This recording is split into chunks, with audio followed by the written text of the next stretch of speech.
porque xingamos. Naruhodo. Bem-vindo ao Naruhodo, podcast para quem tem fome de aprender. Eu sou Ken Fujioka. Eu sou Altair de Souza. E hoje é dia de quê? Fúteis e úteis. Altair, vamos para os recados da paróquia. Quais são? Número 1, vai no iTunes Store, dê 5 estrelas e faça o seu comentário. Isso aí. Número 2, indique um episódio do Naruhodo para alguém que nunca ouviu o Naruhodo ou mesmo nunca tenha ouvido um podcast. Vamos aumentar o tamanho de nossa podosfera. E número 3, Altair. O número 3 é sobre ajudar a manter o Naruhodo no ar, Altair. Isso aí. E para contribuir, basta usar o aplicativo PicPay e assinar o apoio mensal de R$15. São 2 Coca Zero, querido ouvinte. Uma para o Altair e uma para mim. E como assinante, além da nossa gratidão, você terá 3 coisas. 1, você terá acesso ao grupo secreto no Telegram, ou seja, assinante pode conversar com a gente e com a comunidade de ouvintes assinantes. 2, você terá vantagens especiais. Por exemplo, assinante recebe os episódios no grupo secreto do Telegram antes de todo mundo. E 3, você receberá conteúdos exclusivos. Por exemplo, assinante recebe episódios que só são distribuídos no grupo secreto do Telegram. Então é isso, baixe o aplicativo PicPay e assine o apoio mensal. Com o PicPay você ainda vai poder pagar boleto, transferir dinheiro entre amigos, recarregar celular, sacar o saldo em qualquer banco 24 horas sem taxa. E olha só, no primeiro mês de apoio ao Naruhodo, você ainda tem um cashback de R$15. Isso mesmo, você assina e recebe seus R$15 de volta. Tá? Agradecemos desde já e participem, por favor. É isso aí. Antes da pauta, mais um recado. Naruhodo está abrindo espaço para os podcasts das Minas, porque representatividade é importante também na podosfera. O destaque de hoje vai para o podcast Microbiando. Ouça o recado que a Adriana Cabanelas deixou para você, ouvinte do Naruhodo, e conheça o podcast Microbiando. Olá, eu sou a Adriana, falo do Rio de Janeiro e sou uma das mulheres que participa do podcast Microbiando, o podcast que traz as novidades do mundo da microbiologia e imunologia para você. Nós apoiamos a iniciativa de mais mulheres na podosfera e fazemos o convite para que o ouvinte acesse a hashtag Mulheres Podcasters, assim como o nosso podcast, que é cheio de mulheres incríveis. Você encontra o Microbiando no site cienciaexplica.com.br, assim como no Spotify, no iTunes ou no seu agregador favorito, procurando por Microbiando. Também estamos nas redes sociais Facebook, Instagram e Twitter como @Microbiando. Valeu, Naruhodo, pelo espaço dedicado às mulheres. E chegamos ao momento Alura, querido ouvinte. Eu sei que nessa época de isolamento social a gente é bombardeado o tempo todo com lives, webinars, cursos, e embora o senso comum tente nos convencer de que estamos em home office, a verdade é que estamos sendo forçados a ficar em casa e tentando trabalhar em meio a uma pandemia. Então meu recado é, antes de mais nada, vá com calma e cuide de sua saúde mental. Dito isso, pode ser sim um bom momento para dar uma acelerada em sua carreira profissional. E é para quem estiver a fim de fazer isso que eu quero falar aqui da Alura, a maior plataforma de cursos online do Brasil. Tem mobile, programação, front-end, infraestrutura de tecnologia, design, user experience, marketing digital, data science, inovação, gestão, tem para todos os gostos. E a Alura não é só uma plataforma, ela é uma instituição de ensino, ou seja, ela garante a qualidade dos cursos que são produzidos por ela mesma. E funciona de um jeito muito simples. Você tem acesso a mais de 1000 cursos com uma única assinatura. Agora a vantagem, ouvinte Naruhodo tem desconto de R$100. Mas para ter esse desconto, precisa acessar a seguinte URL, anota aí, alura.com.br/promoção/Naruhodo. Repetindo, alura.com.br/promoção/Naruhodo. Altair, temos pergunta de ouvintes, Altair. Ai, senti que agora bati o dedinho no canto da mesa. Demônio. Vontade, meu Deus, de xingar. Demônio, aí você pegou leve, hein, Altair? Exato, pegou então. Leve. Temos várias variações de demônio, as pessoas já pensaram em outras. É verdade. Então temos vários e-mails aqui relacionados a esse tema, hein, Altair? Sim. O primeiro é do Samuel Cruz, que tem 50 anos, mora em Campinas e é coordenador de produção. Ele diz o seguinte: Não aguentava mais escutar a CBN falando do Bolsonaro ou do Covid, então pensei, vou ouvir um podcast. Aí fiz uma busca e tive a sorte de descobrir o Naruhodô. Em um mês já estou no cast 90. Escuto no rádio do carro, no celular quando estou em fila de banco, entre outros. Fico impressionado com a inteligência do Altair. Ele é gênio. Olha aí, Altair, você é gênio, Altair. As pessoas exageram. No cast 90 fala sobre inteligência, como é difícil de medir, mas a do Altair está fácil, hein? Mas, como é interessante, o Altair fazendo sozinho o Naruhodô talvez não faria sucesso. A dupla com o Ken ficou perfeita. É isso aí. Ken também é muito inteligente, tem uma habilidade para quando o Altair está saindo do foco ou prolongando, ele sabe o momento certo de fazer uma pergunta para voltar ao assunto, deixando o cast perfeito. É uma dupla top. Concordo. Olha aí, Altair. Após todos esses elogios, vamos à pergunta. Por que quando xingamos, falamos palavras relacionadas ao sexo, tipo, vai tomar no filha da Quando batemos a mão, falamos cara, sempre relacionado ao sexo. O motivo é porque era algo proibido? Eu gostaria de saber. Temos também o e-mail da Gabriela Cinnamon, tem 26 anos e é consultora de moda, mora em Osasco, Altair. Outro dia eu bati meu dedinho do pé na quina da mesa pela enésima vez e reparei um padrão comum em todas as vezes que me machuquei sem querer. Meu primeiro sentimento nesse caso acidental é raiva. Meu primeiro impulso é xingar e extravasar de alguma forma. Isso acontece para ajudar a nos defender de alguma ameaça, talvez? Parei para pensar e me ocorreu também que talvez a forma com que nos machucamos pode gerar sentimentos distintos, como por exemplo, as pessoas que encontram prazer em sentir dor, as que se automachucam para esconder uma angústia, ou até mesmo aquele acidente em que o calor do momento não nos deixa sentir dor por um tempo. Afinal de contas, existe alguma explicação para esse turbilhão de sentimentos após bater o dedinho? Ou só estou chateada por ser meio destrambelhada? Também temos o e-mail do Ricardo Yudi Misse, de 33 anos, professor de ensino fundamental de Campo Grande, Mato Grosso do Sul. E ele tem uma pergunta simples. Xingar e falar palavrões ajudam a diminuir sintomas de dor? Eu li isso em algum lugar anos atrás e não lembro onde. E também percebi isso em mim durante alguns exercícios físicos. Eu sofro menos ao fazer flexões, agachamentos ou abdominais se eu proferir palavrões e xingamentos em voz alta durante os exercícios. O que a ciência diz sobre isso? Ótima pergunta. Pois é, e para finalizar a pergunta da Carol Sueto Moreira. Ela diz o seguinte: depois que eu descobri o Naruhodô, tenho feito maratonas e me divirto muito com os temas que vocês trazem para os ouvintes. Eu li uma vez que os palavrões não estão ligados ao córtex cerebral, mas ao sistema límbico, de uma matéria antiga da super interessante. Por isso eles traduzem, entre aspas, mais fielmente as emoções do que outras formas de elaboração. Sendo assim, não seria esperado que as pessoas xingassem em língua materna pela ligação emocional que tem com ela? Eu já vi durante jogos de futebol, por exemplo, jogadores brasileiros xingando em inglês. Existe algum estudo nessa área? Olha aí, Altair, são várias perguntas em torno da gente ter a mania de xingar e soltar palavrão, Altair. Isso, todas muito boas, né? Atacam aspectos diferentes do problema. Ok, você xinga muito? Rapaz, eu xingo pra caramba, falo palavrão pra caramba, mais do que eu devia. E quando você jogava beisebol? Durante o jogo Também te ajudava? Pra caramba. Em que Pra situações? caramba. Você lembra de algumas situações que você xingava, assim? No beisebol especificamente, xingava adversário, com a intenção de tentar desmoralizar, desconcentrar. Eu xingava quando eu errava, com raiva de mim mesmo. E xingava quando acertava uma boa tacada também.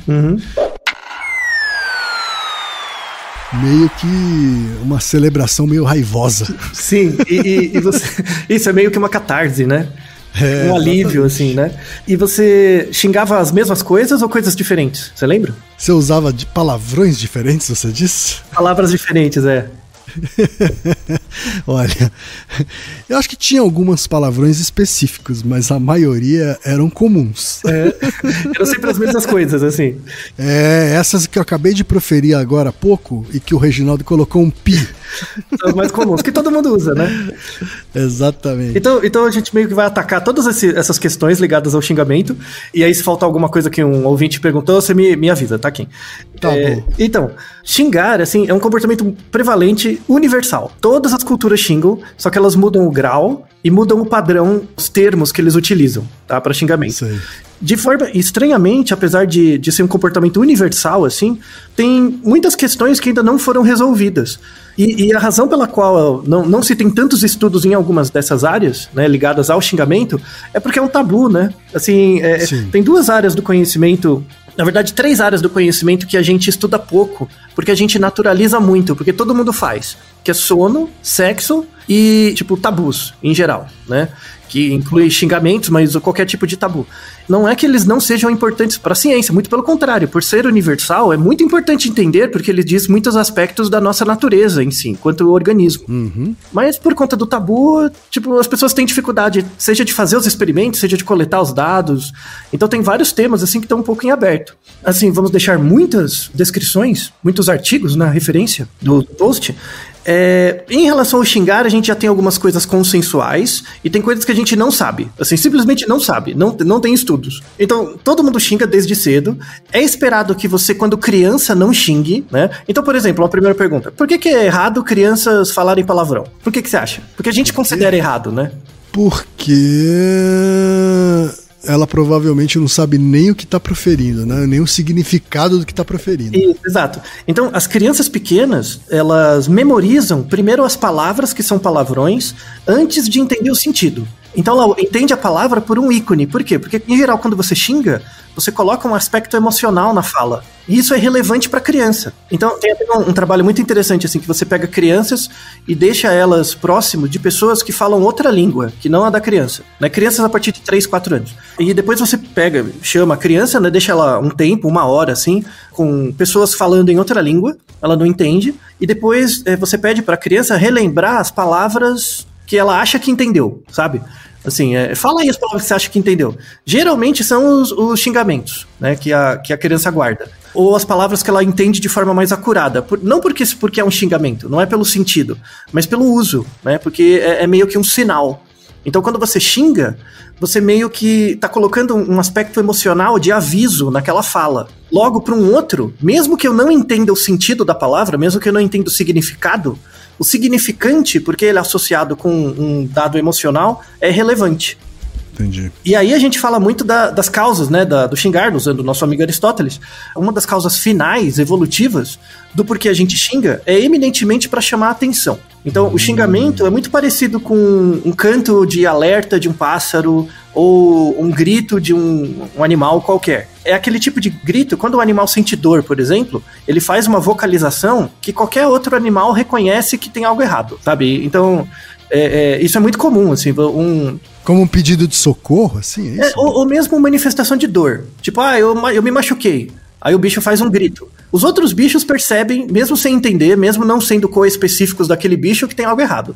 Ah, tá. Os outros bichos da mesma espécie, eles sabem que aquilo foi um grito de dor? Sim. Principalmente em organismos sociais, você tem vocalizações específicas para cada coisa. Quando é dor, principalmente, dor, medo ou alerta, tem ruídos específicos. E aí os co-específicos percebem. Principalmente dor. Assim, quando um organismo faz esse som, todos eles percebem, sabe? Independente do que seja. E isso é muito comum em filhotes, né? As vocalizações de filhotes, vários outros organismos reconhecem que é um filhote. E a maior parte dos sons de filhotes são sons ligados a incômodo, odor ou coisas do tipo, né? Então, isso vale para o filhote do ser humano também, o bebê, Altair? Vale também. Assim, a gente não pode... não faz nenhum sentido dizer que bebês xingam, né? Mas bebês têm vocalizações muito associadas com padrões de dor ou de necessidade, né? Entendi. Então você consegue perceber. Só que aí, quando entra a linguagem, a partir dos 2 anos, principalmente, quando entra o aspecto da linguística, no uso dos sons que você produz, um dos usos dos sons é para xingar. Isso explica, por exemplo, aí entrando nas causas formais, assim, que é uma coisa mais histórica, antropológica, vamos deixar uma revisão dos tipos de xingamento em várias línguas e tal. A esmagadora maioria dos xingamentos são de alguns tipos específicos, assim, o alvo do xingamento. Sexo, partes do corpo e desrespeito a autoridades. Sejam essas autoridades religiosas, transcendentes, né? Então você xinga Deus, sei lá, é uma blasfêmia, ou xingamento de autoridades mesmo, de pai, de mãe, de figuras, enfim. né, de autoridade. Presidente da República. Por exemplo. Né? É que assim, é que aí você não tem um xingamento próprio que serve para qualquer presidente. Você vai ter um xingamento para um, né? Certo. E o xingamento que você faz para um presidente, você pode fazer para outros, sabe? Ou para outras pessoas, né? Por exemplo, quando você fala filho da p, né? Filho da p é um xingamento, é um desrespeito à autoridade, né? É a figura da autoridade do materna ou paterna. É parte do corpo. Então, por exemplo, parte do corpo é um tipo de xingamento também, é uma forma de expressão. E sexo, né? Então, né? Enfim, aí tem vários tipos, tá? Sim. Esses 3 tipos são comuns em todas as culturas. O que muda é a proporção e o peso do tabu. Então, por exemplo, se você pega em árabe, por exemplo, os xingamentos de profanação são muito mais fortes, pesados, do que os xingamentos, por exemplo, de partes do corpo. Ah, tá. Aqui no Brasil é menos, a proporção é um pouco diferente. Então, o que muda, e aí a cultura modula isso, é o peso que você dá, que tipo de xingamento é mais grave e qual menos grave, depende muito da cultura. Mas todos eles é sexo, parte do corpo e desrespeito a alguém. Isso é universal? Universal. Quando você fala, por exemplo, merda, né? Merda é uma parte do corpo. É considerado parte do corpo. É um produto, sabe? Esse é um tipo de xingamento leve, que em várias culturas tem, né? Que é o shit, por exemplo, ou... japonês tem também, né? Japonês xinga pouco. Japonês é uma língua que xinga bem pouco. Tanto é que, assim, xingar você aprende muito cedo, porque sentir dor e ter a experiência de dor e evocar isso, a gente aprende muito cedo. Certo. Então, desde muito cedo, você pareia sensações agudas de desconforto com palavras. Então, é por isso que xingar, na verdade, é um comportamento universal e importante, porque ele é pareado a partir do momento que você ganha a linguagem com comportamentos muito básicos ligados à sobrevivência e alerta. Então, assim, por exemplo, a gente pode entrar numa discussão se outros organismos não humanos têm linguagem. Mas é um consenso, mesmo entre linguistas, que qualquer organismo faz vocalizações de dor ou alerta, porque é fundamental para a sobrevivência, né? Sim. Quando você entra no mundo da linguagem, isso vai virar xingamento, e é por isso que as pessoas prestam muita atenção. Lembra muito uma buzina. Sabe buzina de carro? Quando você buzina, você chama atenção pra você, não é? Assim, né? Porque é muito alto e estridente. É meio que a sua buzina verbal é o xingar. E aí, como é uma coisa muito universal, cotidiana e tal, tem muitas coisas curiosas, assim, muitas aplicações. Eu tentei procurar e não achei essa palavra em português. Se alguém conhecer, pode falar. Mas tem um termo que chama Growlix. Você já ouviu falar desse termo? Growlix? Como é que escreve Growlix? G-R-A-W-L-I-X. Growlix. É uma palavra diferente, Growlix. Né? Nunca tinha ouvido falar. The Lexicon of Comicana. Isso. Sabe quando você faz um quadrinho e você coloca um personagem xingando, e aí você põe as cobras e lagartos, né? Que a gente usa em português. Ah, você põe aqueles símbolos isso, assim, as né? caveirinhas, as hashtags. É o que a gente usa em quadrinhos, Isso, assim, né? Isso chama Growlix, né? São esses símbolos tipográficos aí de xingamentos, né? Por quê? Porque você não pode pronunciar, mas assim... Esses símbolos tipográficos, se você perceber, eles são bem fortes quando aparece no quadrinho, porque o que importa não é a profanação, o que importa é chamar a atenção. Então você desenha o bonequinho que bateu com o dedo na quina da mesa, e ele tá olhando pra cima, falando alto e com esse balão cheio de símbolos, já dá pra entender o que tá acontecendo com ele, né? Sim. Isso, o Growlix, ele é interessante pra entender o sentido do xingamento. Quando você tá xingando, em geral você tá falando mais de você do que do outro. Você tá comunicando um alerta pra você. Então quando você xinga o outro, sei lá, de filha da p...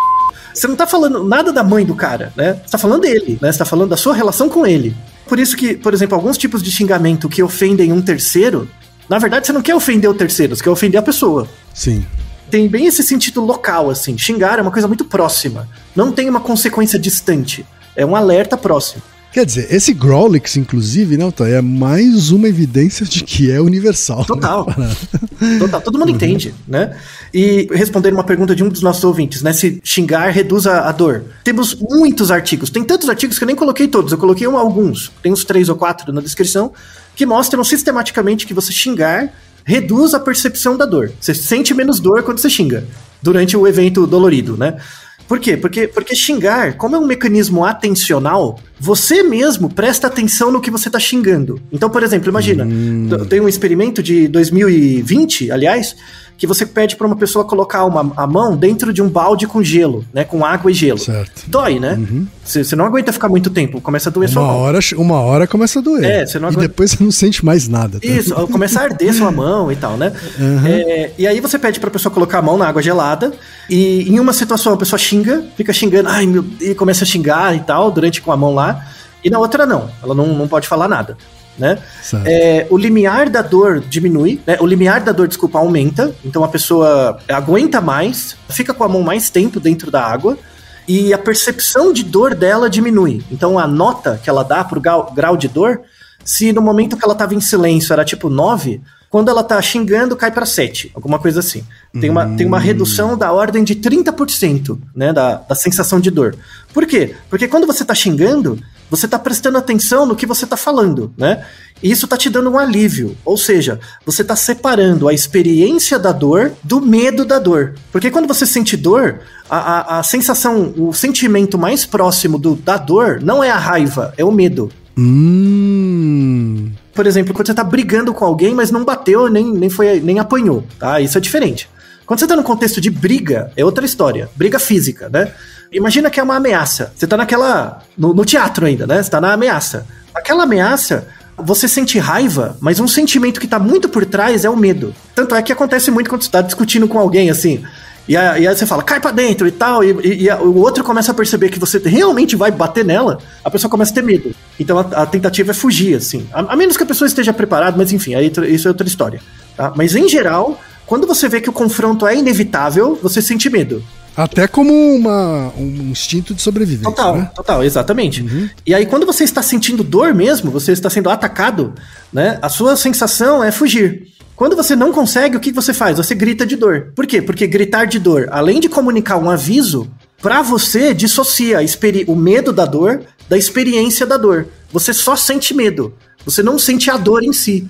Isso te dá mais motivação pra fugir. Então, imagina uma situação que alguém te atacou, você caiu e quebrou o pé. A primeira coisa, você sente muita dor. Pra você não ficar paralisado, unicamente paralisado pela dor, você grita ou xinga, e aí você separa o medo da dor da experiência da dor. Então você deixa de experienciar a dor e só sente o medo. Qual é o comportamento muito prevalente quando você sente medo? Fugir. E aí você foge. Depois você sente a dor. Xingar mesmo, proferir palavras ou mesmo sons, é algo que reduz sua percepção de dor consistentemente. E nesse artigo de 2020, tem umas manipulações muito legais, assim. Eles manipularam o tipo de xingamento. Então, por exemplo, você ficava com a mão no gelo, e você podia xingar usando uma palavra, que era fuck, né? Em inglês, que é a palavra padrão, assim, xingamento.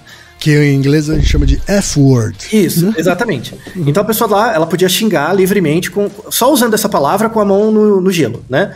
Depois eles fizeram uma outra sessão em que a pessoa podia xingar, mas não falando a palavra específica, mas uma manipulação dela. Elas falavam fault. Fault. Que é algo que a gente faz em português também. Então, eu não fiz merda, eu fiz caquinha. Sabe, alguma coisa assim? Você dá uma atenuada. Tá, que você usa uma corruptela. Isso, um eufemismo, né?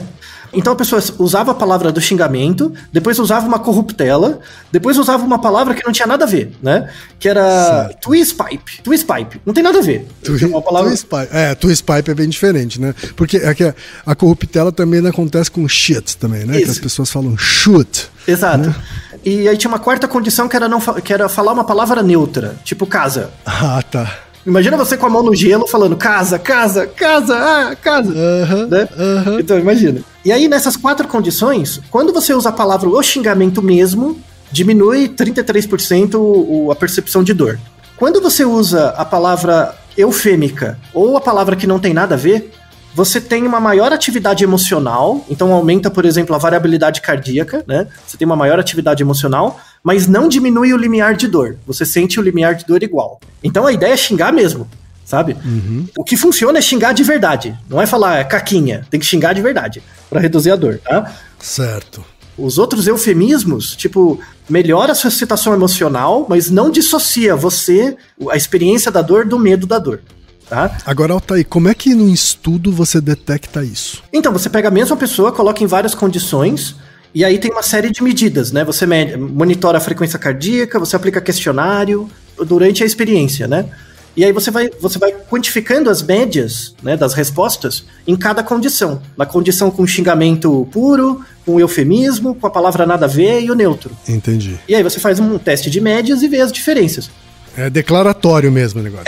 A única que não é declarativo assim é a variabilidade cardíaca, né? Porque você está avaliando, né, a frequência cardíaca. Mas é um artigo bem legal, de 2020, ele é bem completo, assim.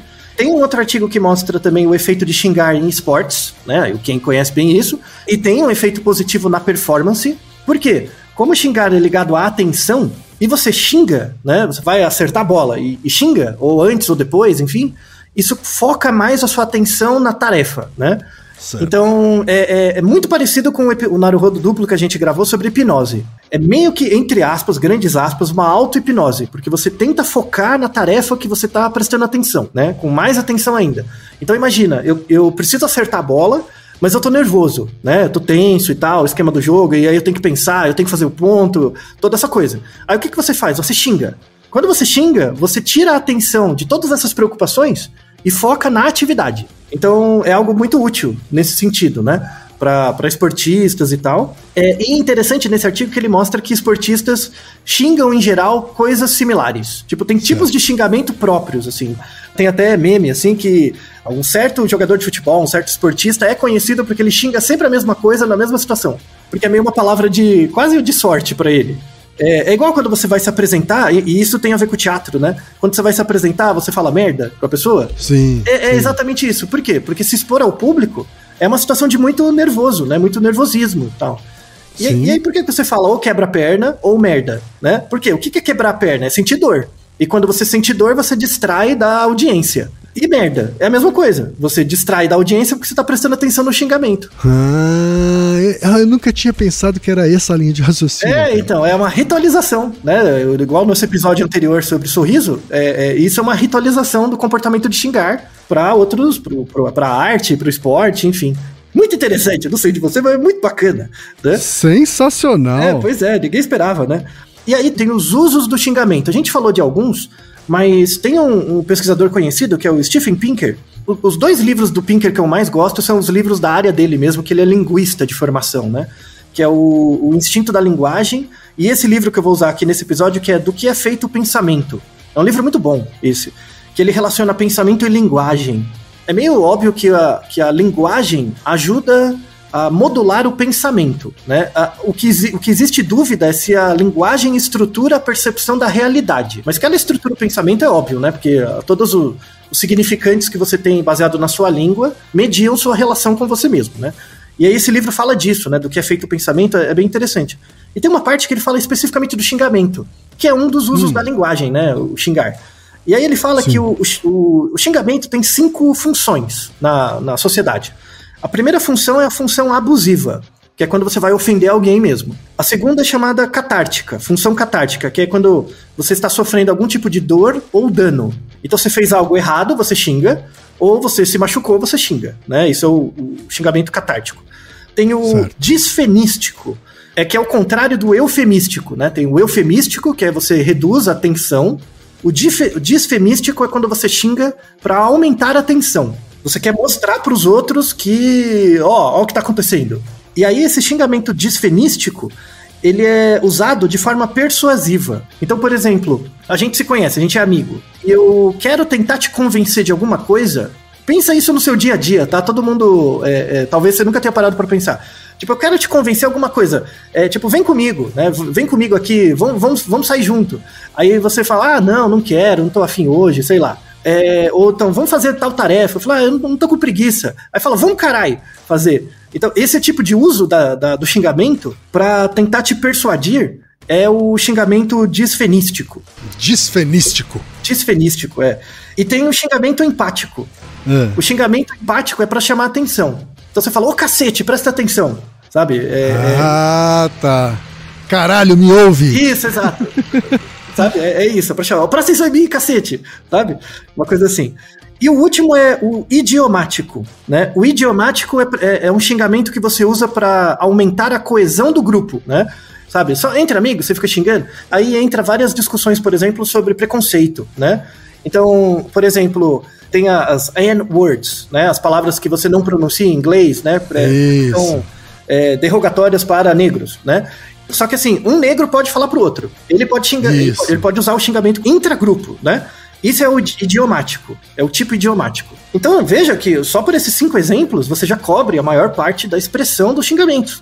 Então, abusivo, catártico, disfenístico, empático e idiomático. Muito interessante, né, essa apreciação. Muito sensacional. O interessante é o xingamento idiomático. Por quê? Porque ele serve como coesão de grupo.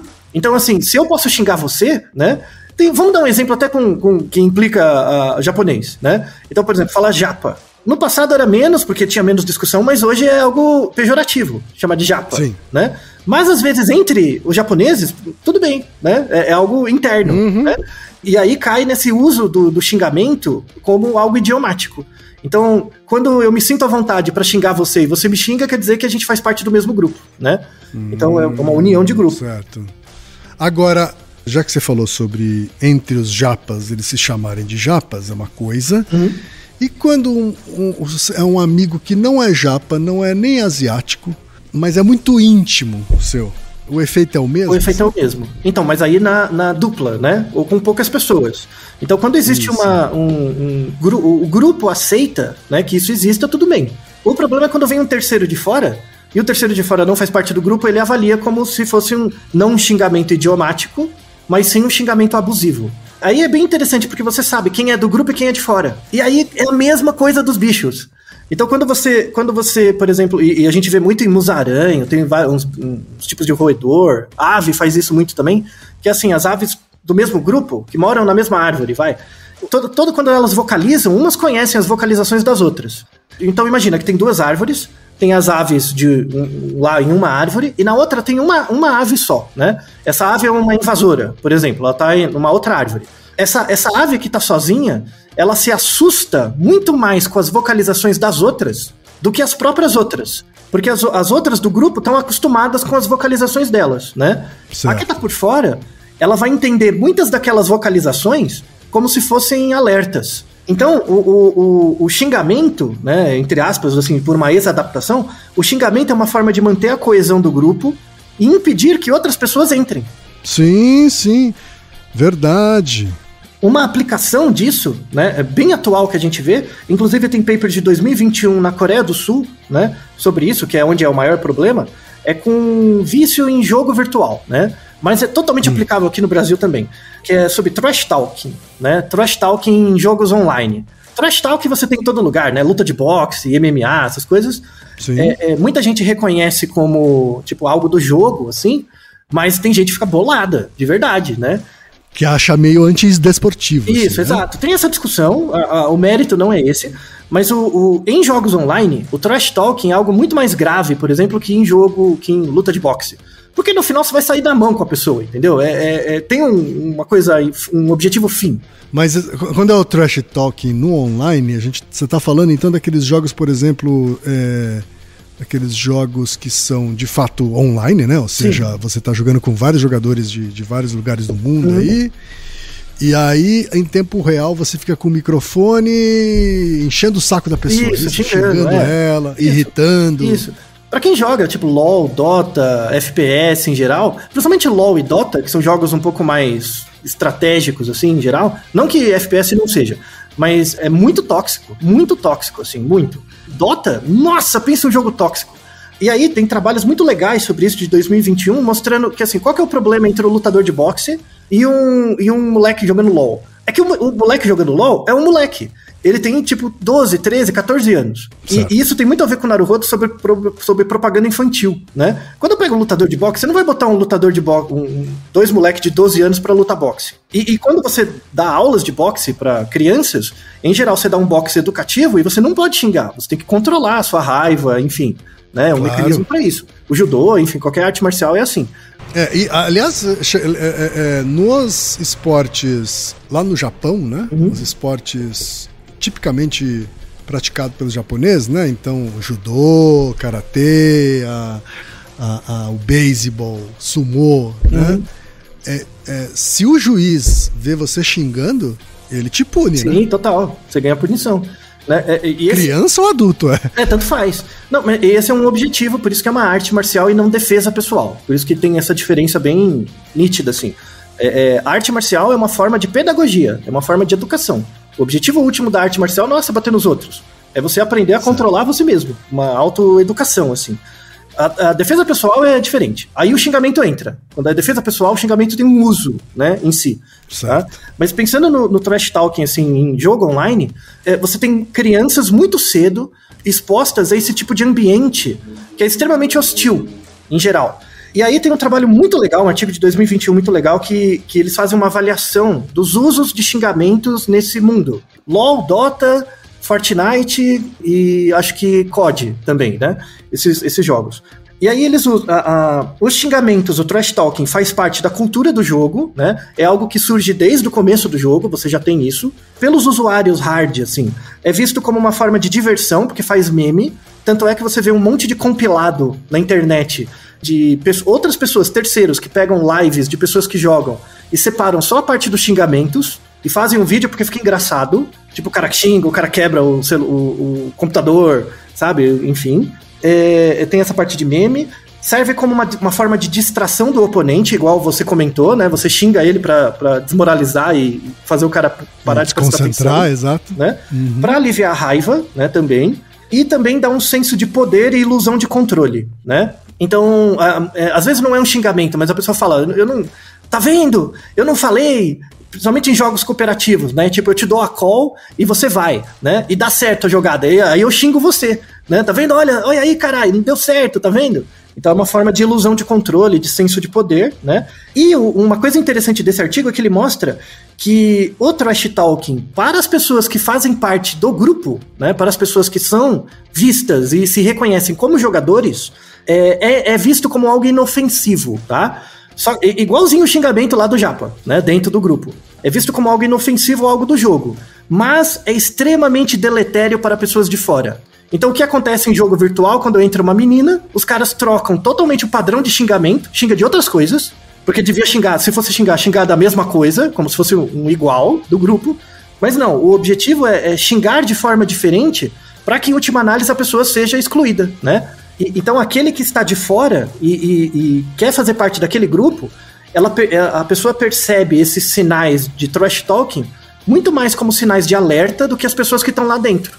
Certo. Então, essas comunidades que tem muito trash talking em geral, são comunidades muito, muito, muito conservadoras, como a gente usou naquele Naruhodo, se o medo ajuda você a performar melhor, e eu falo dos grupos de trabalho da teoria do Bion, são grupos em geral de ataque e fuga, né?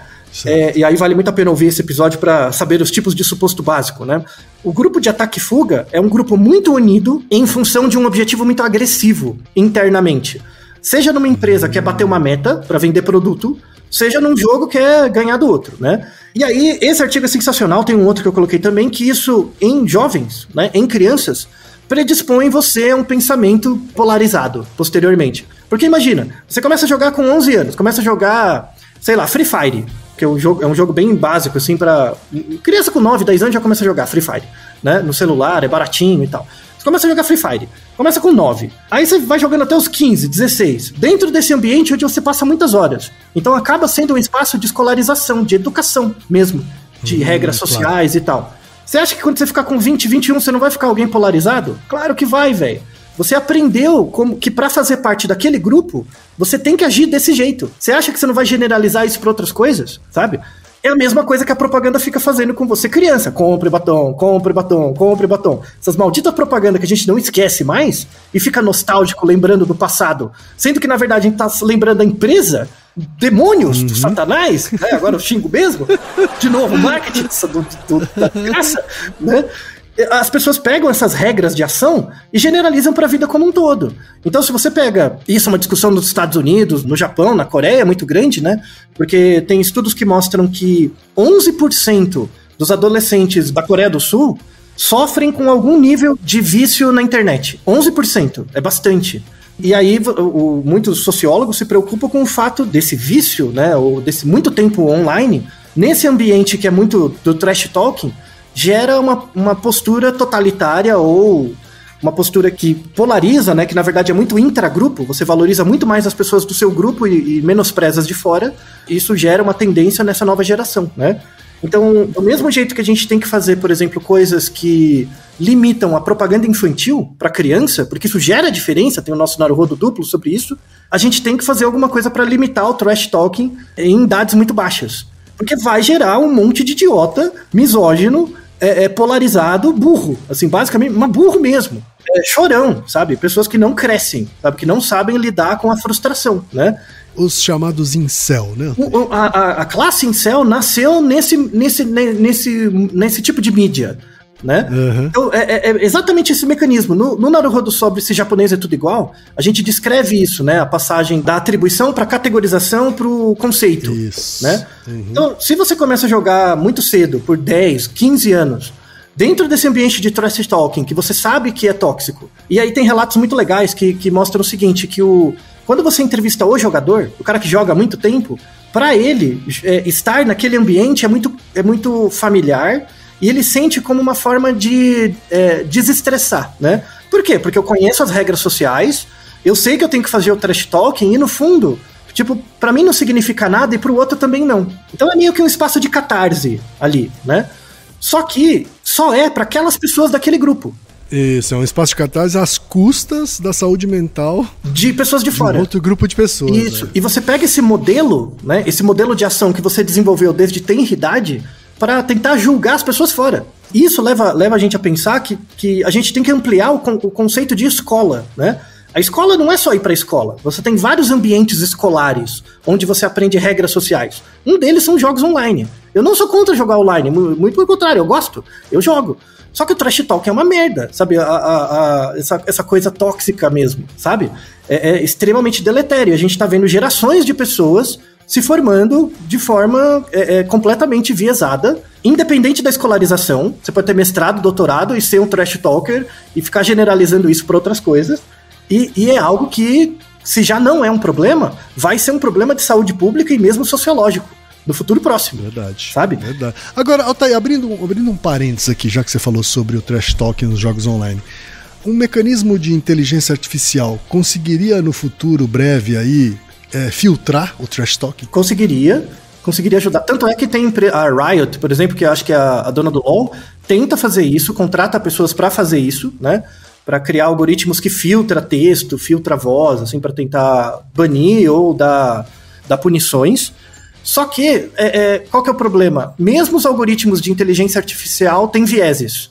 Então, como é algo automático, você tem que treinar o algoritmo bem para separar, por exemplo, o que é um xingamento ofensivo, tipo xingar uma mulher mesmo, uma coisa assim, de um xingamento, por exemplo, separar um xingamento abusivo de um idiomático, né? O algoritmo não sabe fazer isso. Ele não consegue separar os tipos de xingamento. A Twitch faz muito isso nas lives, né? A Twitch, qualquer tipo, ela filtra por palavra. Então, às vezes, você usa uma palavra, independente do contexto, você cai. Você leva ban, sabe? Aí é muito exagerado. Vamos deixar na descrição um vídeo excelente de uma discussão do canal do Peixe Babel. Eu gosto muito, um abraço, um beijo pra Mila. Falando sobre isso, sobre vieses de algoritmos de inteligência artificial e como eles, na verdade, deveriam ajudar, mas acabam propagando preconceito por conta dos próprios vieses. É um vídeo muito legal, sabe? Muito bem feito. Então, para encerrar, onde que xingar está no cérebro? Né? Isso é uma pergunta que as pessoas... que aí tem a ver com a causa formal e material, né? A gente já falou, falta essa última causa. Esse artigo com trash talking também tem um outro artigo associado que eles veem áreas cerebrais ligadas ao xingamento, né? Esse comportamento. E aí tem 3 áreas interessantes. Para quem quiser interesse, depois pode pegar um mapa do cérebro e achar.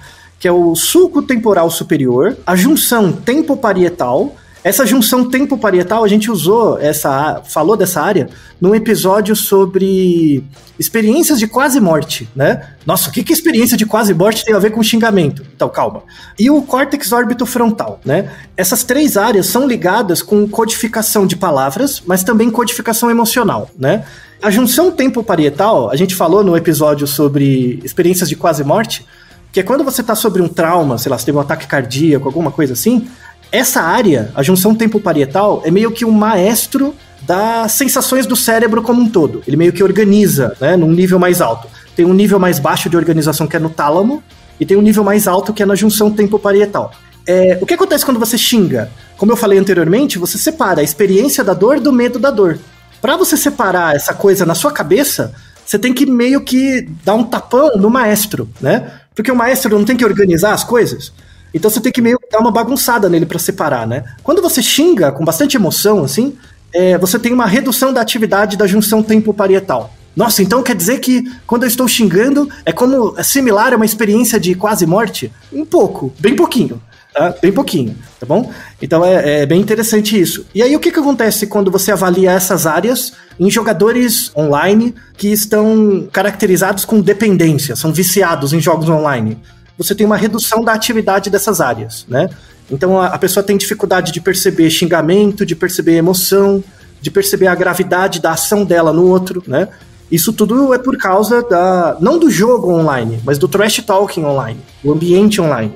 Então, isso é uma coisa que a gente tem que mudar, assim, nos jogos online tem duas coisas. A primeira é a interação entre as pessoas, dar liberdade para as pessoas falarem o que elas quiserem. Não é liberdade de verdade, isso é liberalismo de boteco, isso na verdade você aprisiona a pessoa nos preconceitos delas, porque você não faz a pessoa pensar, ela só xinga, ela só tá falando dela. Quando na verdade, cacete, presta atenção, né? Usa o xingamento empático, chama a atenção da pessoa para ensinar algo, para mostrar algo, ou para fazer ela pensar sobre ela mesma, né, no quão errada ela tá em fazer aquilo. E uma outra coisa que a gente tem que discutir em jogos online é a questão de que, um exemplo é a EA Games. A EA Games tem que ser proibida no Brasil, assim, eu sou inimigo fidagal dela, porque ela claramente usa os jogos dela como cassino. Cassino mesmo, cassino igual o cassino em Las Vegas, assim, que é loot box, fazer compras online. Tipo, eu quero R$10 por um jogador de futebol. O FIFA é o maior exemplo. Eu pago R$10 para ter um jogador de futebol. Se você recebe o Neymar, tudo bem. A questão é que você vai pagar $10 para jogar um dado para quiçá sair o jogador, né? É igual um cassino, é igual jogar na roleta, né? Então a pessoa gasta muito dinheiro. Se você tem mais de 20, 21 anos e faz isso, azar o seu. Agora, se você tem 10 anos, você tá jogando um jogo de futebol que é inofensivo e tem essa merda desse cassino, aí é sacanagem. Você tem que proibir isso pra criança. E aí vale o xingamento mesmo, tem que proibir essa merda, sabe? Porque é zoado, sabe? Então, sei lá, o Conar, essas coisas se preocupam muito com TV, a gente tem que se preocupar com a internet. E principalmente esses jogos de azar, assim, pra criança, é extremamente deletério pro futuro dela, sabe? Vai gerar problema de impulsividade, várias coisas.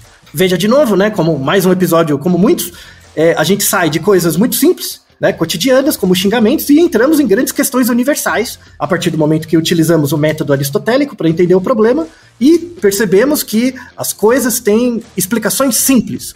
A combinação entre elas é que gera complexidade. Verdade, Altair. Mais um episódio, a gente começa com uma pergunta prosaica e termina filosóficos, Altair. Esses são os meus preferidos. Então, pra mim também, eu gosto desses episódios prosaicos que você acha que não vai dar em nada e dá umas coisas bacanas, sabe? Tem um último comentário pra você, Ken. Quando você era jovem, criança, assim, você conhecia alguém crianças que xingavam muito mais do que a média?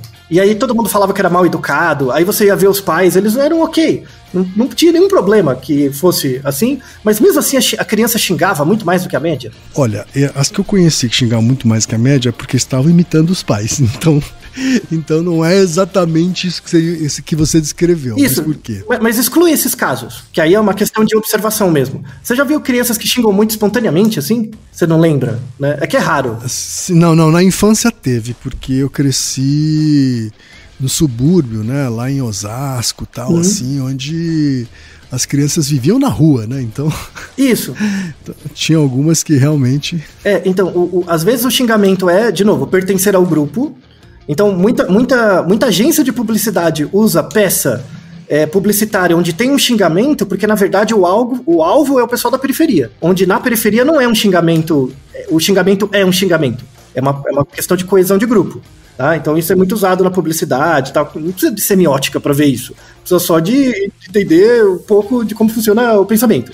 Né? Claro. É um pouquinho de antropologia só. Não precisa ser muito escalafobético. Mas quando você vê crianças que xingam espontaneamente, assim, sem nenhuma imitação formal, isso é um cacoete. Lembra do episódio que a gente gravou sobre cacoete? Sabe, o cacoete de olhar pra cima, cacoete de balançar a cabeça. Sim. Um cacoete é o xingar.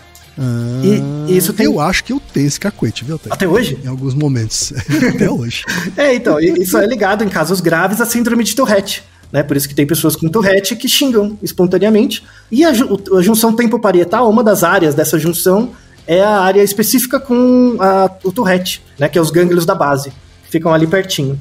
Então veja que até condições mais caracterizadas, o xingar também é um sintoma. Então veja que xingar é um mecanismo universal, geral, transcendente e vai explicar muito sobre você, a sua história e seus relacionamentos. Olha lá, ouvinte, você achou que ia ser um episódio levinho, né? Rasinho sobre xingamento, mas não, toma essa na cara. Isso. É isso aí, Naruhodô, ilustríssimo ouvinte. E você já sabe, aqui no Naruhodô, quem faz a pauta é você. Você tem alguma pergunta pra gente ou quer comentar algum episódio? Escreva pra nós. podcast@naruhodô.com.br. Repetindo? podcast@naruhodô.com.br. E lembre-se, mande nome completo, idade, profissão e a cidade de onde você está falando. É isso aí. Naruhodo. Esse podcast é apresentado por b9.com.br.